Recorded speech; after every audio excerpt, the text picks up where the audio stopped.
ज्योति परम ज्योति, दीप ज्योति परम ज्योति, दीप ज्योति जनार्दना, दीपो हरतु मे पापम, दीप ज्योते नमोस्तुते।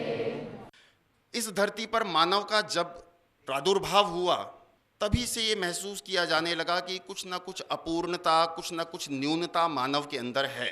विद्वानों ने कहा भी है, साहित्य संगीत कला विहीन साक्षात पशुपुच्छ विषाणहीन। अर्थात जो मानव साहित्य संगीत और कला से रहित है वो बिना सींग और पूंछ के साक्षात पशु के समान है।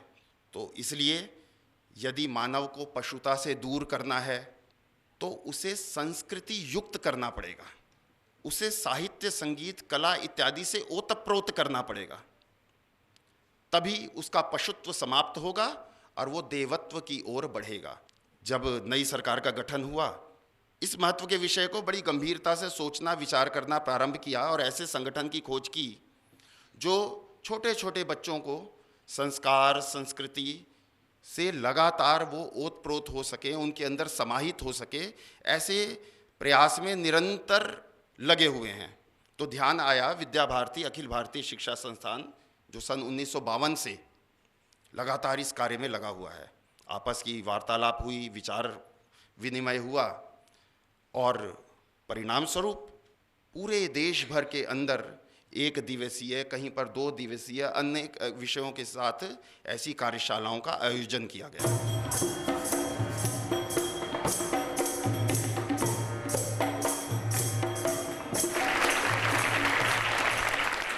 अपने मूल संस्कारों और सभ्यता और संस्कृति को बचाए रखना, अक्षुण्ण रखना, अनवरत शाश्वत निरंतरता का वही स्वरूप बनाए रखना, इस दृष्टि से भारत दुनिया में सबसे श्रेष्ठ देश रहा है। कहीं कोई दीवार, बंद दीवारों में हमारी सभ्यता अक्षुण्ण नहीं रही है, खुली दीवारों में, खुलेपन में अक्षुण्ण रही है और मूल संस्कार से हमारी सभ्यता चलती रही है। हम लोग जब विद्यालयों में पढ़ते तो कोई भी विद्यालय बिना प्रार्थना सभा के प्रारंभ नहीं होता था, लेकिन बाद में एक ऐसा कालखंड आया, मैं उस वाक्य में कोई कमी नहीं देखता हूँ, ओझ भरने के लिए अच्छा वाक्य है, लेकिन प्रार्थना की जगह हम होंगे कामयाब एक दिन सुन होने लगा।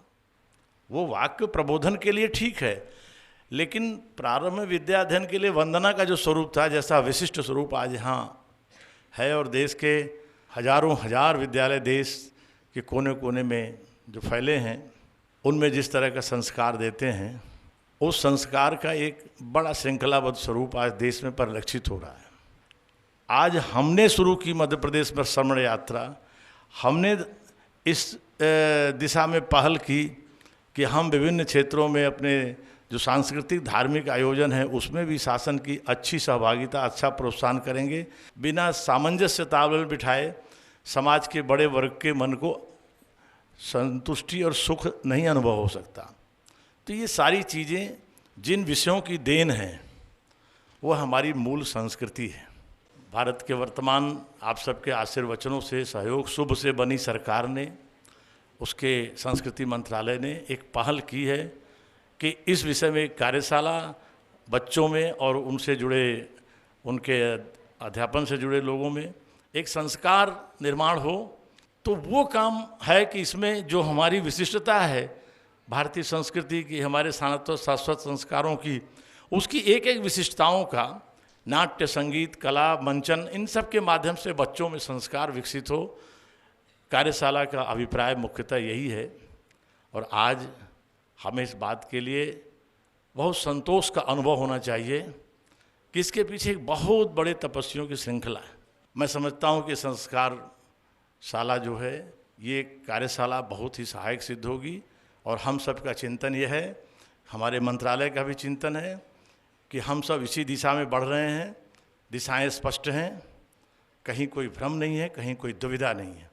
विश्व में चुनौतियां हैं, उसमें भी हमारे विद्यार्थी, हमारे छात्र, हमारी छात्राएं, हमारी बहनें, हमारी बेटियां, हमारे बच्चे अग्रणी बने और उस आधुनिक उत्तर आधुनिक की चुनौतियों में भी संस्कारबद्ध होकर के सामना करें और दोनों के समन्वय से भारत विश्वगुरु के अपने प्राचीन वैभव पर स्थापित हो और उसमें ये संस्कारशाला निश्चित तौर से ये जो कार्यशाला है सहायक होगी, अच्छा सृजन करेगी, अच्छे संस्कार देगी। इस भावना से मैं संस्कार और कार्यशाला के शुभारंभ के अवसर पर अपनी शुभेच्छा आप सबको नमन करता हूं, आप सबको शुभकामनाएं देता हूं। बहुत बहुत धन्यवाद। ये जो हमारा भारत देश है, यहाँ की प्रकृति ऐसी है जो आदमी के मन को कहीं न कहीं इतना संवेदनशील बनाती है कि वो कवि मन हो जाता है। यहाँ रहने वाला ऋषि, ऐसी प्रकृति उसको संवेदनशीलता देती है कि उसके मुख से जो वाणी निकलती है वो साहित्य बन जाती है। ये आध्यात्मिकता भारत का मूल है। बाकी जगह ये सारी परंपराएं छिन्न भिन्न होती चली जा रही हैं, लेकिन परंपराएं अगर अच्छी हैं तो बनी रहनी चाहिए। और इसके लिए मैं बार बार सराहना करूंगा, बार बार धन्यवाद दूंगा संस्कृति मंत्रालय को, भारत सरकार को, कि उन्होंने इस दिशा में कुछ न कुछ तो विचार किया। उन्हें लगा कि आज हमारे छोटे भैया बहन, ये परंपरा का प्रवाह उन तक पहुंचना चाहिए, रुकना नहीं चाहिए और वेगवान होकर के पहुंचना चाहिए। और आगे जो भविष्य है वहाँ पर ये और वेगवती धारा के रूप में बहता चलता चला जाए, ऐसा एक प्रयास उन्होंने शुरू किया। ये प्रयास सफल हो, इसके लिए तो मेरी अनंत अनंत शुभकामनाएं। हमें यहाँ श्री सोहन लाल जी CCRT से हमें पोट्री मेकिंग सिखाने आए हैं। यहाँ पे काफ़ी सारे हमने चीज़ें सीखी जो कि कल्चरल एक्टिविटीज़ से रिलेटेड हैं। इससे हम ये सीखते हैं कि हमें अपनी कल्चरल एक्टिविटीज़ को प्रमोट करना चाहिए, उसे प्रिजर्व करके रखना चाहिए। अपनी विदेशी चीज़ों को हम ज़्यादा यूज़ करते हैं, इसकी बजाय हम अपने कल्चर को प्रमोट करना चाहिए। हम अपने इंडियन कल्चर को प्रमोट कर रहे हैं और हमारा मेन थीम है रंगोली। रंगोली वैसे तो एक शुभ प्रतीक है अपने इंडियन कल्चर को अपनाने के लिए, उसको बढ़ावा देने के लिए, तो ये एक सुंदरता का भी प्रतीक है और ये हमारे देश की सुंदरता और बढ़ाता है। हम यहाँ पे अपना नुक्कड़ नाटक प्रस्तुत कर रहे हैं जिसका मेन मोटिव ये है वुमेन एम्पावरमेंट। वुमेन एम्पावरमेंट में हम ये दिखा रहे हैं जैसे कि किसी लेडी पे या किसी गर्ल पे डाउरी प्रेशर, किसी गर्ल से उसके एजुकेशन छीन लेना एक्सेट्रा। और हम इस नुक्कड़ नाटक से पीपल्स को ये कन्वे करना चाहते हैं कि वुमेन किसी से कम नहीं है। हमारे देश में 40,000 से ज़्यादा स्कूल होने के बावजूद हमारे देश के लोग अपनी बेटियों को स्कूल तक नहीं भेजते। समाज में बदनामी होने के कारण, समाज में डर के कारण अपनी बेटियों को कहते हैं कि बेटा थोड़ा कॉम्प्रोमाइज कर लो। क्यों करें हम कॉम्प्रोमाइज? हम नारी है, नारी जो आज भी है इस समाज की नजरों में बेहतरीन।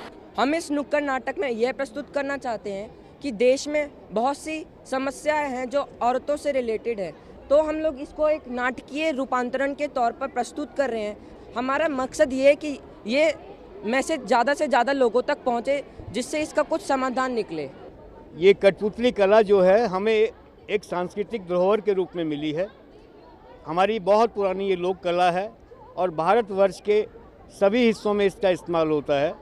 जैसे हम सब जानते हैं कि राजस्थान की कठपुतली पूरी दुनिया में मशहूर है, उसी प्रकार कलकत्ता में भी ये कला रॉड पपेट के तौर पे जानी जाती है। कुल मिला के कहने का पर्पज़ ये है कि हमारे भारतवर्ष के हर कोने से इस कला का संबंध है और ये कला हमें अब एक शिक्षण साधन के तौर पे बच्चों के बीच में बहुत अच्छा माध्यम मिला है, जिसका इस्तेमाल हम अधिक से अधिक इस कला का बच्चों के साथ करते हैं। इस तरीके का आयोजन का सबसे बड़ा उद्देश्य ये रहता है कि जो अपनी संस्कृति है जिसको हम लोग भूलते जा रहे हैं वो बच्चों तक पहुँचे, उनको पता लगे कि हमारी संस्कृति कितनी महान है, कितनी गौरवमयी है, कितनी विशाल है। हम पूरे विश्व को ही अपना बंधुत्व के नाते देखते हैं। हर विश्व में रहने वाला हर व्यक्ति हमारा भाई बहन है और यही शिक्षा हम अपने बच्चों को भी देते हैं। और इस जो कार्यशाला हुई है 2 दिन की आयोजित, इससे कहीं ना कहीं इसके बहुत दूरगामी परिणाम होंगे और इसका लाभ जो है हमारे को बहुत बड़ा मिलेगा। बच्चों के अंदर आपस का जो भाव है वो बढ़ेगा, आपस के भाई बहन का जो भाव है वो बढ़ेगा और अपनी संस्कृति को जानने का मौका मिलेगा। हमारे यहाँ गर्ल्स एजुकेशन के ऊपर तो बहुत ज़्यादा ध्यान दिया जाता है और बच्चियों के लिए हमारे यहाँ विशेष काउंसलिंग की भी व्यवस्था है। और हमारी प्रधानाचार्य हैं, मोस्टली हमारे यहाँ जो टीचर्स हैं, जो हमारे यहाँ जितने भी हमारे शिक्षक हैं, उनमें जो मेजॉरिटी संख्या है वो महिलाओं की ही है, तो इसलिए वो तो और ज़्यादा ध्यान देती हैं महिलाओं की शिक्षा के ऊपर, लड़कियों की शिक्षा के ऊपर और ज़्यादा वो ध्यान देती हैं। बहुत सारी हमारी लोक कलाएं हैं जिनको लोग भूलते जा रहे हैं, तो उनको बच्चों के माध्यम से, और बच्चे इसको बहुत अच्छे से कर रहे हैं। जहाँ तक ये है कि इसी वर्कशॉप में नहीं है, इसको बाद में भी करेंगे वो, और ये हमारे स्कूल के करिकुलम में बहुत सारी एक्टिविटीज़ ऑलरेडी चल रही हैं। लेकिन इसको एक वास्ट, क्योंकि ये सिर्फ हमारे स्कूल के लिए ये वर्कशॉप नहीं है, इसमें लगभग 20 स्कूल के बाहर के लोगों ने भी हिस्सा लिया है। अगर उनके स्कूल में नहीं होती तो प्रमोट करने के लिए है, हमारे वहाँ तो हो ही रही है। तो इसलिए हमने यहाँ लगभग 20 स्कूल के 300 बच्चे और लिए हैं जो 2 दिन इसमें पार्टिसिपेट करेंगे। जो हमारा विद्या भारती संस्थान है, इसका मुख्य उद्देश्य है कि जो भारतीय जीवन मूल्य हैं, संस्कार हैं, ये अपने भारत के नन्हे मुन्ने बच्चों में भरना, ताकि वो ऐसे नागरिक बने जो भारतीय मूल्य, भारतीय संस्कृति का ध्वज जो है पूरे विश्व में, जैसा प्राचीन काल से कहते हैं हमारा सोने की चिड़िया देश था, वैसा बना रहे और हमारी संस्कृति का संवर्धन हो। जो बच्चे हमारे पास आते हैं, हम ना धर्म देखते हैं, ना जाति देखते हैं, ना उसका फाइनेंशियल स्टेटस क्या है वो देखते हैं। हम बच्चा हमारे पास आता है और हम ज़्यादा ना नुकर भी नहीं करते, हम सहर्ष स्वीकार करते हैं। और फिर बच्चे के ऊपर निर्भर करता है उसकी प्रतिभा कैसी है, चाहे वो गरीब है, उसके माता पिता अगर फीस नहीं दे सकते तो हम छात्रवृत्ति देते हैं।